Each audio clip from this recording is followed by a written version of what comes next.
ज़िंदगी में बहुत कुछ सीखा है। साइंस, लैंग्वेज, मैथमेटिक्स, कुछ दीन भी सीखते हैं। वो दीन जिसमें ज़िंदगी की कामयाबी है, इस दुनिया में भी आखिरत में भी।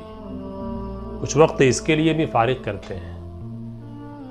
बहुत कुछ सुबह से शाम तक पढ़ते हैं, देखते हैं, लेकिन ज़िंदगी में बरतने के लिए दीन के उसूल और दीन के अक़दार ज़रूरी है। इस्लामिक वैल्यूज़ ज़रूरी हैं। इसके बग़ैर एक सच्चा मुसलमान बन ही नहीं सकता। तसव्वुर नहीं कर सकते इसके बग़ैर एक पाक, साफ सुथरी ज़िंदगी का। आपने दुनिया का सारा इल्म हासिल किया, लेकिन दीन नहीं हासिल किया, तो आप कोरे कागज़ की तरह हैं।